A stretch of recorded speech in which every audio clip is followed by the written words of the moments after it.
1절에서 4절입니다. 다니엘서 5장 1절에서 4절. 구약 성경 1240면에 있습니다. 다니엘 5장 1절에서 4절 1240쪽 다니엘 5장 1절에서 4절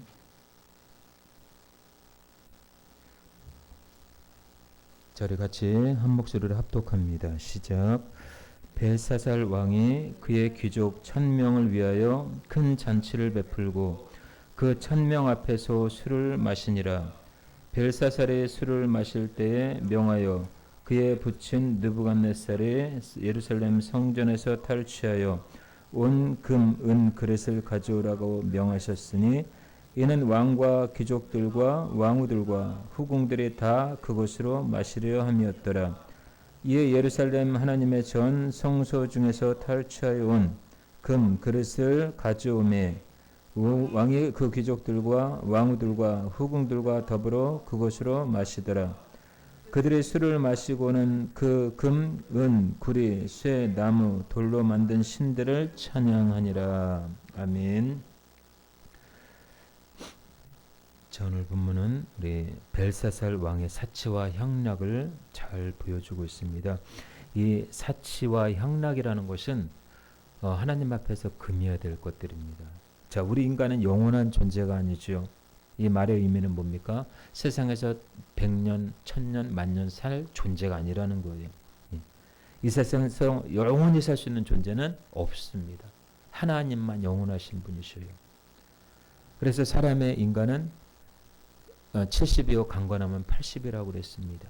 네, 그 모든 수고가 더 헛되더라고 전도서는 기록하고 있죠. 예. 자, 우리 인간은 나이가 들면 들수록요 몸에 있는 모든 기능들이 저하가 됩니다. 네, 세포도 죽고 뼈도 약해지고 감각도 젊었을 때의 감각과는 다르게 인지 기능과 생각조차도 어린아이와 같아져요. 자, 이 말은 뭐냐? 시간이 갈수록 우리의 육신은 점점 쇠퇴해져 간다라는 것입니다. 그러나 우리 안에 있는 영은요 계속해서 하나님 나라를 추구하고 있다라는 것입니다. 할렐루야. 그것은 사치와 사상향락이 아닌 생명을 담보로 한 영생, 즉 하나님과 그가 보내신 예수 그리스도를 아는 것입니다. 세상 가치와 향락 가운데 정말 빠진 자는요 예수 그리스도를 알 수 없을 뿐만 아니라 영생도 그 속에 없습니다. 자, 우리가 오늘 본문을 통해서 하나님이 주는 메시지가 무엇인가? 오늘 같이 그 은혜를 깨닫기를 원합니다. 자, 오늘 본문에 보니까 벨사살 왕이 자 이제 그 느부갓네살 왕이 역사의 뒤안길에서 사라지죠. 그리고 그 아들 벨사살 왕이 이제 왕으로 이제 등극이 되고 이제 이 벨사살 왕, 느부갓네살 왕의 아들인 이 벨사살 왕이 그의 귀족 1000명을 위하여 큰 잔치를 베푸는데 그냥 잔치가 아니라 술잔치를 벌이는 거예요. 술잔치. 예? 이 술잔치 하면은 이 온갖 그릇들이 있을 거 아니에요. 그렇죠? 그 그릇들도 거룩한 하나님의 그 성물이에요. 그 성물을 가지고 이런 사치와 향락에 사용되어졌다라는 거예요. 그러니까 하나님의 진노하시도 남죠. 그렇죠? 하나님 얼마나 진노가 하시겠습니까? 그래서 이 벨사살 왕의 사치와 향락은요. 극에 달할 정도로 극에 달하고 급기야는 하나님을 모독하게 이르죠. 그리고 그 범죄에 대해서 하나님께서 경고를 하시는데 어떤 경고를 하냐? 이 석화벽에서 손가락이 하나 쫙 나와요. 그리고 그것을 경고를 합니다. 손가락이 딱 나와가지고. 근데 그것을 풀 사람은 다니엘밖에 없습니다. 이 벨사살 왕과 이 바벨론은 하나님의 말씀 그대로 멸망하고 맙니다. 자, 그래서 성경 전체는 예수 그리스도로 보아야 돼요. 그래서 우리 다니엘서를 지금 읽고 있지만 다니엘서를 통해서도 우리가 예수님을 발견할 수 있기를 바랍니다. 예, 본문을 문자적 역사적으로 보는 동시에 예수님과 어떤 관계가 있는가 그런 측면에서 볼 때 이 해석이 가능해진다라는 거예요. 그래서 성경 한 책, 한 절, 한 장, 한 단어까지라도 전부 예수님과 연관해서 보아야 돼요. 그렇게 할 때만 성경의 진리를 우리가 깨달을 수가 있다라는 것입니다. 자, 오늘 본문의 벨사살 왕의 사치와 향락은 하나님으로부터 심판을 받았죠. 왜 심판을 받았는지 세 가지를 통해서 한번 알아보겠습니다. 첫 번째, 1절에 나와 있는 것처럼 왕이 귀족 1000명과 함께 술잔치를 벌였기 때문에 하나님의 심판이 임했던 거예요. 자, 여기서 벨사살 왕이 1절에 벨사살 왕이라고 그랬죠. 여기서 벨사살의 이름의 뜻은 뭐예요? 벨이여 왕을 지켜주소서 이 말입니다. 이 벨사살 할 때 이 벨이라고 하는 것은 주라고 하는 뜻인데 바벨론 이 당시에 최고의 신이에요. 최고의 신. 그 이름을 뭐냐? 자, 이사야 46장 1절에는 이렇게 얘기하고 있습니다. 벨은 엎드려졌고 이렇게 얘기하고 있습니다. 그러니까 다시 말해서 이 벨은 마루둑이라고 하는데 이 마루둑이라고 하는 이 신은 이 고대 신화에 보면은 아주 성격이 난폭하고 그리고 아주 강한 신으로 여겨졌습니다. 그러니까 이 당시의 사람들은 이 마루둑이라고 하는 이 신을 천지를 창조했다 이렇게 믿고 있었어요. 이런 예화도 있습니다. 마루둑이라는 이 신 때문에 하늘의 신들이 불만이 커졌다 이렇게 얘기하고 있어요. 이 당시에 신은 하나만 있는 게 아니었잖아요. 그렇죠? 뭐 무슨 신 여러 가지 이 바벨론 당시에는 신이 너무나 많아가지고 이 신들을 이 하늘의 신으로 추종했다라는 거예요. 그야말로 바벨론 신화의 영웅이기도 하는데 이 마루둑이라고 하는 이 신이 티아마트라고 하는 신이 있어요. 티아마트라. 이 티아마트라고 하는 이 신은 고대의 신인데 이 여자의 몸을 이렇게 가지고 그리고 이 여기 뿔이 달렸는데 뿔은 그 우리 양 보면 이렇게 뿔이 이렇게 됐잖아요. 그렇죠? 이렇게 마른 것처럼 그런 형상이 됐어요. 여자의 몸에다가 이 뿔까지 이렇게 됩니다. 이게 티아마트라라고 하는 이 신인데 이 벨사살 이 왕이 이런 예화가 있습니다. 이 벨사살 왕이 이 티아마트라라고 하는 신의 몸을 갈랐어요. 반으로 갈라가지고 하나는 하늘을 만들고 또 반쪽은 땅을 만들어서 천지를 창조했다 이런 일화가 전해오고 있습니다. 그러다 보니까 인간들이 신전을 만들어요. 이 바벨론이 당시에는 신전들이 너무나 많아요. 그러니까 우리가 이런 데 가보면 뭐 교회도 이렇게 교회 장소가 있듯이 이 당시에도 신전이라는 게 있어요. 지금도 가보면 신전이라는 게 있어요. 신전. 예, 신전. 신전에 가서 이런 신들을 섬기는 거예요. 섬기는 뿐만 아니라 술과 음식을 바쳤다라는 그런 전설이 내려오고 있습니다. 술과 음식을 바쳤다. 이것이 바벨론에 있는 에사길라라고 하는 신전이 에사길라.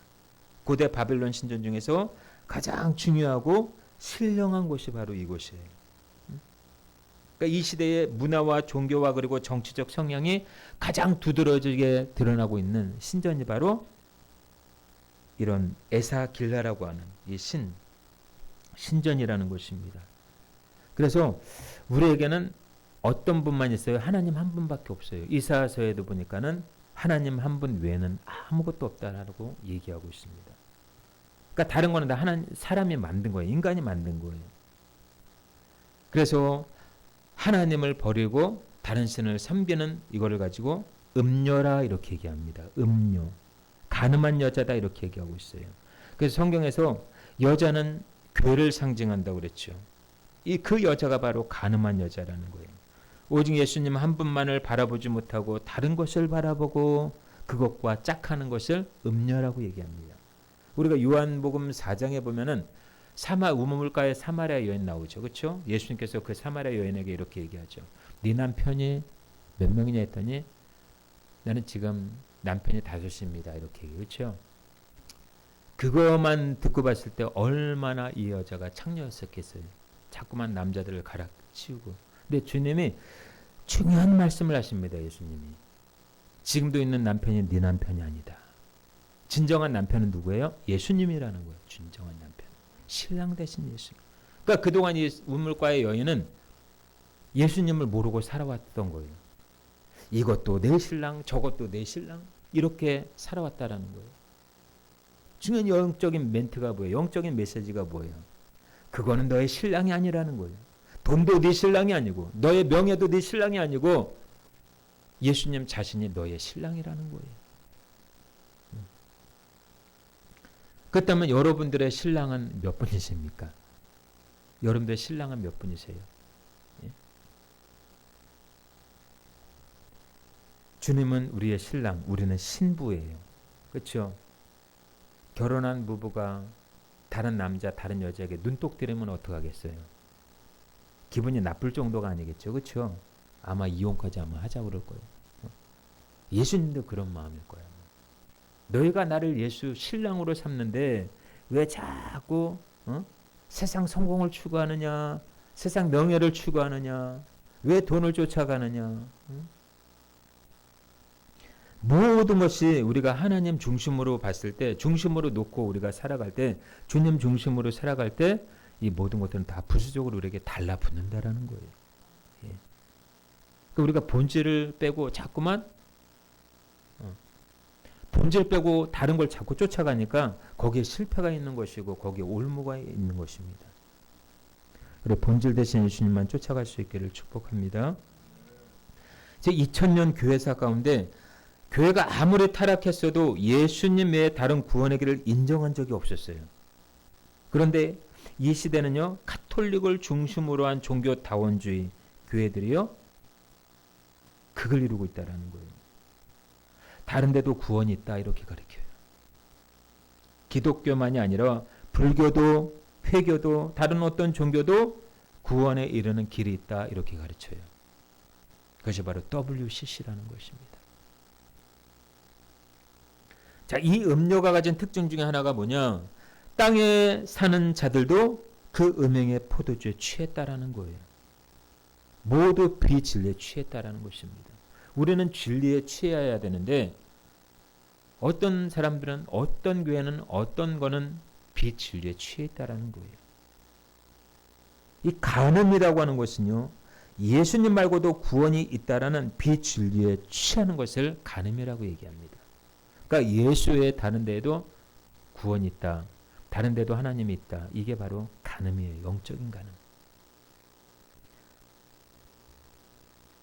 세상에 너무 빠져 있는 것도 이것도 음료예요. 음료. 세상 사랑에 너무나 빠져서 하나님을 떠나는 것. 이것도 음료예요. 음료. 그래서 바벨론을 가리켜 음료라고 얘기하죠. 네. 바벨론 사상. 이 세상적인 이 사상.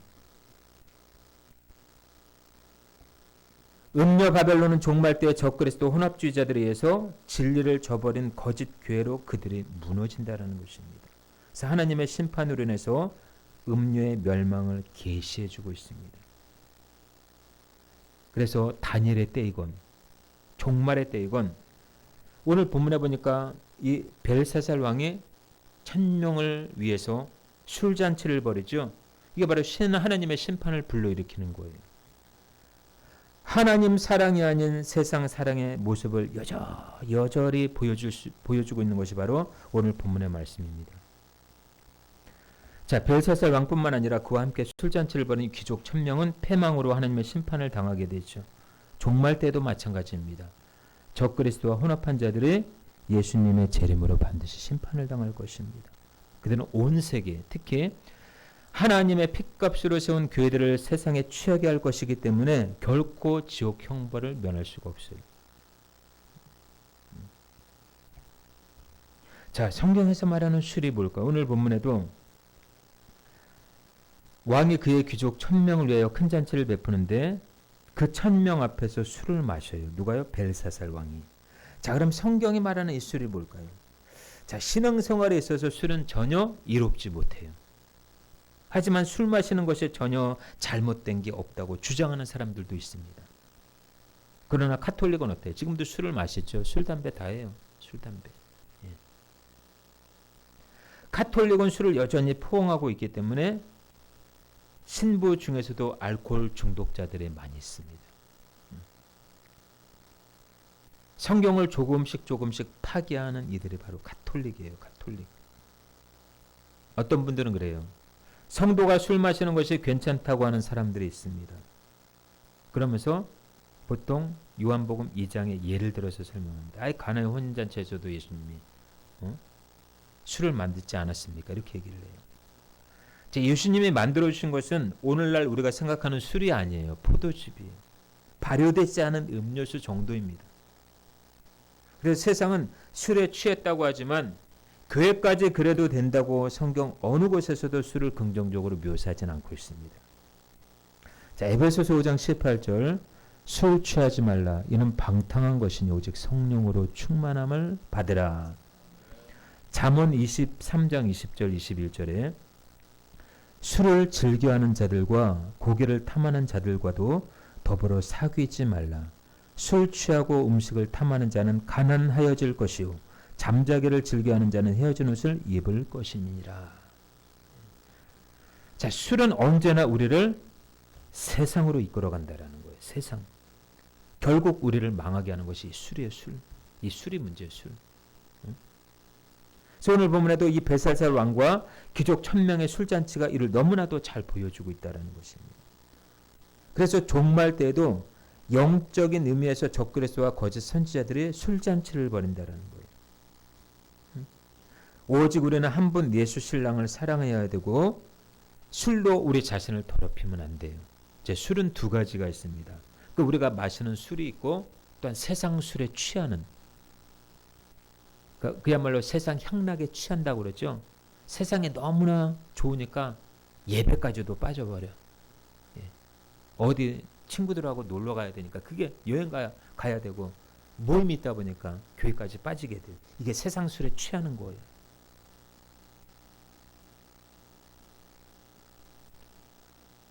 이게 다 멸망으로 가는 길이라는 것입니다. 오직 한 분 예수 신랑을 사랑하고 술로 우리 자신을 더럽히지 않아야 되고 세상에 대한 사랑을 단 한순간도 용납하지 않는 순결한 신부가 되라라고 하는 것이 주님의 메시지예요. 할렐루야. 자, 벨사살 왕이 왜 하나님의 심판을 받은 이유가 뭡니까? 두 번째로 예루살렘 성전에서 탈취한 그릇을 사용했기 때문에 그 그릇을 사용해서 뭐로 해요? 술잔을 만들었더라. 술잔. 하나님의 거룩한 성물의 그릇을 술잔으로 사용을 해버려요. 술잔으로. 자, 2절 한번 읽어볼까요? 다니엘 5장 2절 시작. 벨사살이 술을 마실 때 명하여 그에 붙인 갓네살이 예루살렘 성전에서 탈취하여 온 금, 은 그릇을 가져오라고 명하였으니 이는 왕과 귀족들과 왕후들과 후궁들이 다 그것으로 마시려 함이었더라. 아멘.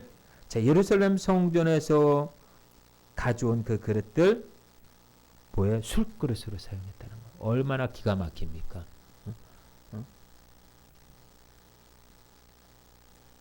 기가 막힌 거예요.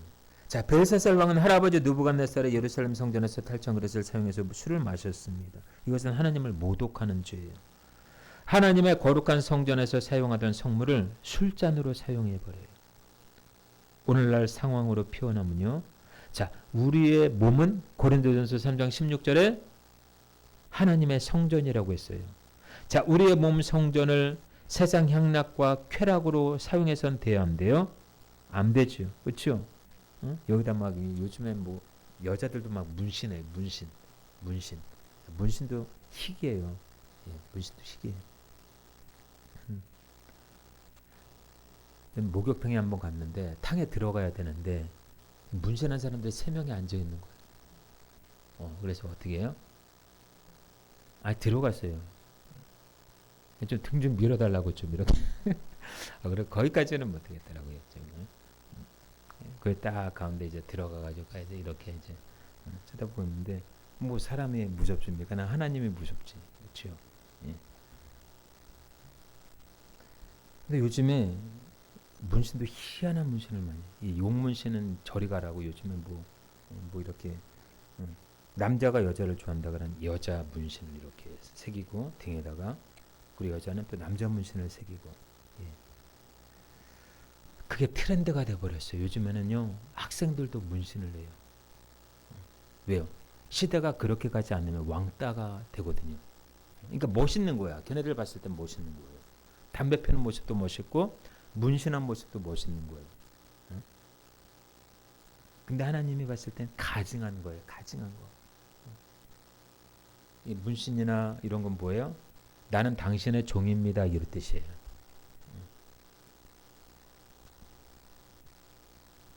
그러니까 우리의 몸은 거룩한 성전이기 때문에 우리의 몸을 거룩히 할 필요가 있다는 거예요.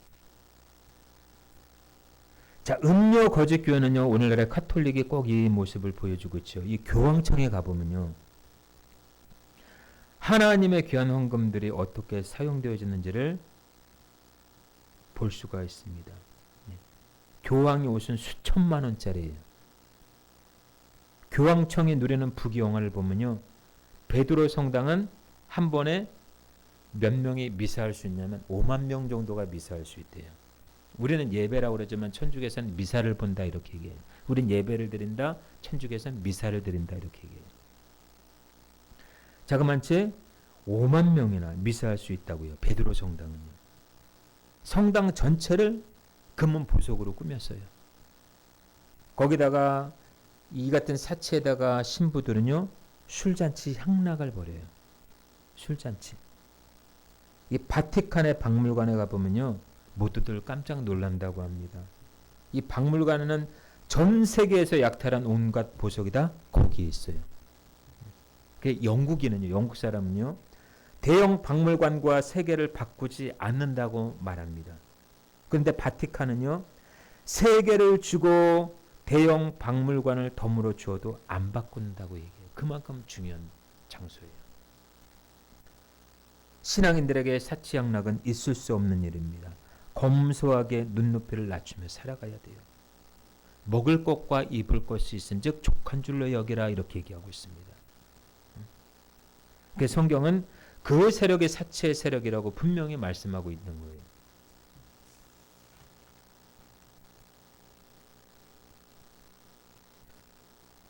그 돈도요, 사치하면 안 돼요.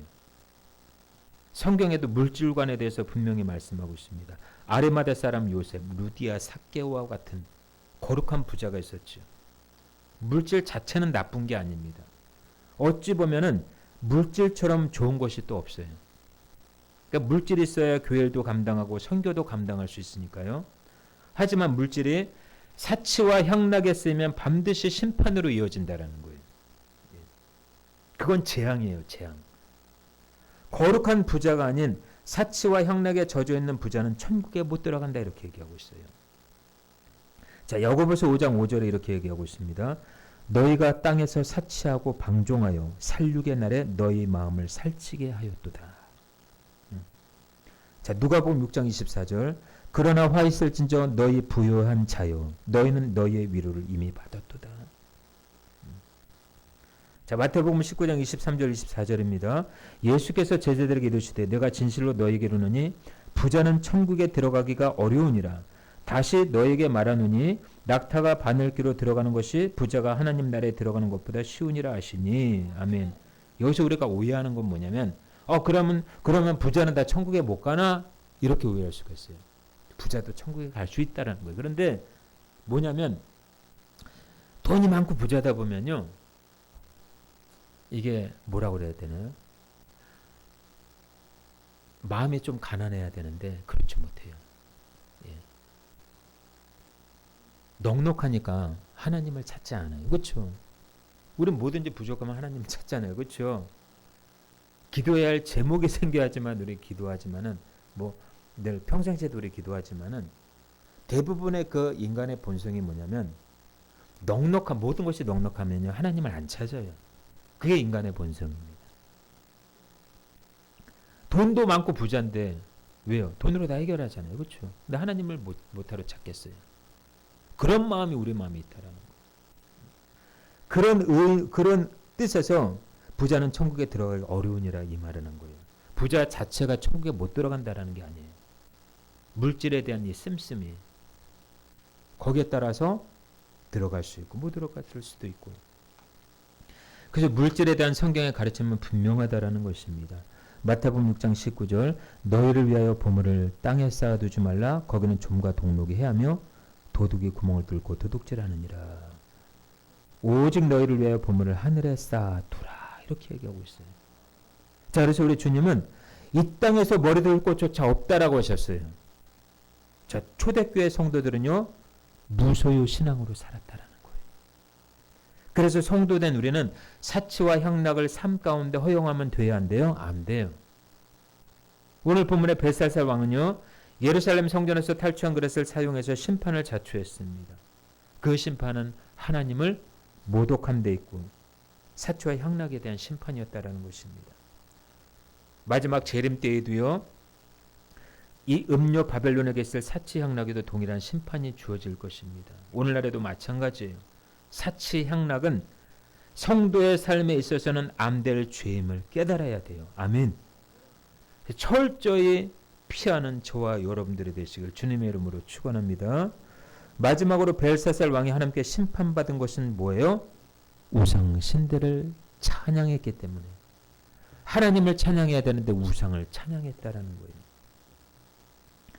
이것은 말할 것도 없이 우상 숭배의 죄라는 거예요. 자, 벨사살 왕이 세 가지 죄를 지었죠. 첫째, 세상을 사랑한 죄. 둘째, 사치 향락한 죄. 셋째, 우상 숭배한 죄. 자, 우리 삶에 이 세 가지 죄가 있다라는 것을 항상 기억해야 돼요. 세상을 사랑하면 안 돼요. 세상을 사랑하는 것도 하나님 앞에 죄예요. 사치 향락에 빠지는 것도 이것도 죄. 사치 향락에 빠지면 뭘 빠지겠어요? 술 취함에 빠지잖아요. 그렇죠? 사치. 너무나 사치예요. 그래서 다 안 좋은 건 아닌데 그 뭐야 그 저기 TV에 보면 뭐 홈쇼핑 있죠? 그걸 참 유혹을 조심해야 돼. 아무것도 아닌데 홈쇼핑.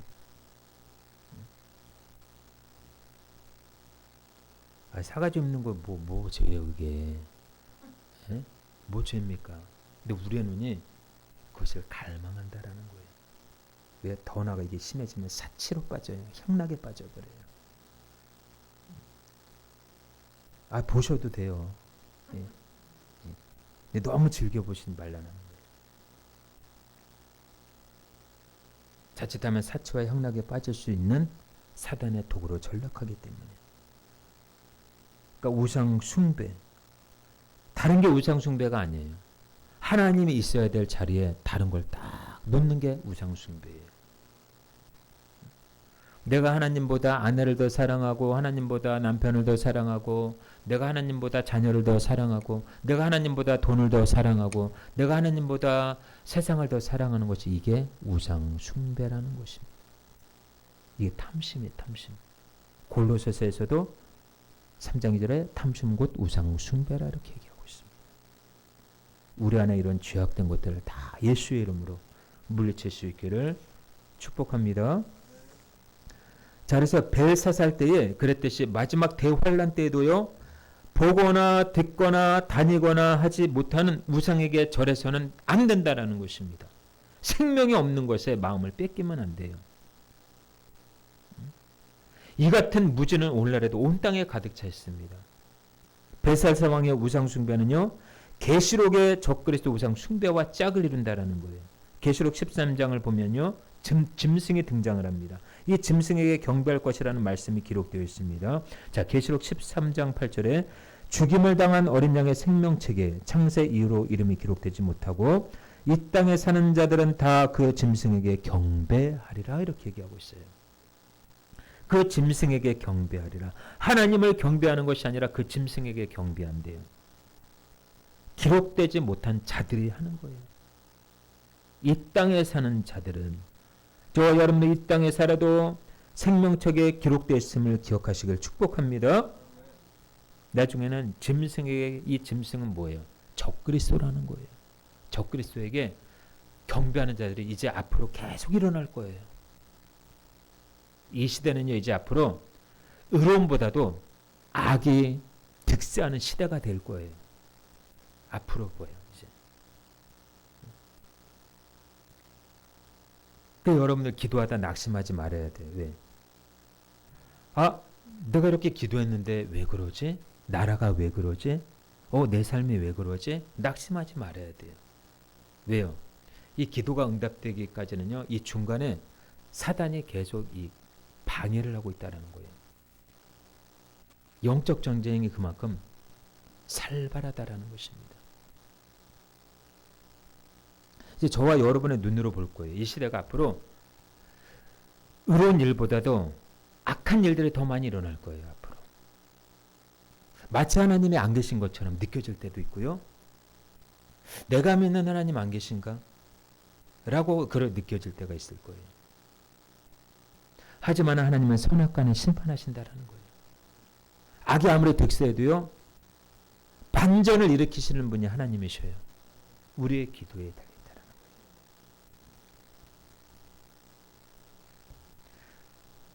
거예요. 벨사살 왕 그 거대한 바벨론이요. 100년도 못 갔지요.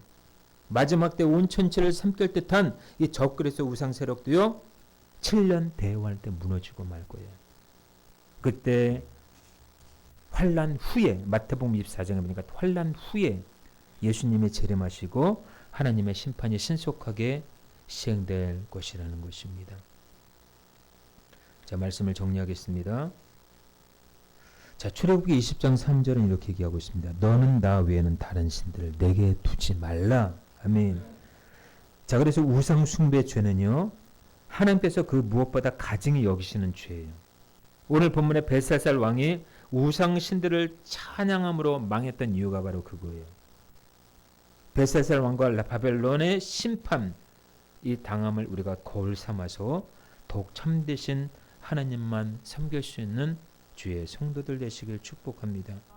그리고 이 벨사살 왕이 귀족 1000명과 함께 술잔치를 벌인 것은 세상을 사랑했다 이 말이에요. 귀족 1000명과 함께 술잔치를 벌였다라는 것은 뭐냐? 세상을 사랑했다 이 말과 같은 말이에요. 그리고 그 술자리에서 예루살렘 성전에서 탈취한 그릇을 사용한 것은 사치와 향락의 죄를 의미합니다. 그래서 우리는 우상 신들을 찬양하는 것은 우상 숭배의 죄라는 것. 이 세 가지 죄로 하나님의 심판을 받았다라는 사실을 가지고 하나의 원리로 정립하면요. 종말의 때에도 우리가 사는 이 시대에도 마찬가지라는 것입니다. 적그리스도와 음료 거짓교회 거짓 선지자들은요. 세상을 사랑하고 사치 향락에 빠져 있고 우상 숭배에 젖을 거라는 거예요. 이들은 하나님의 심판을 면할 수가 없습니다. 벨사살 왕의 이 사치와 향락의 모습을 보면서 우리 자신과 교회의 죄를 회개해야만 해요. 그리고 새롭게 하는 일들이 우리 가운데 일어났으면 좋겠어요.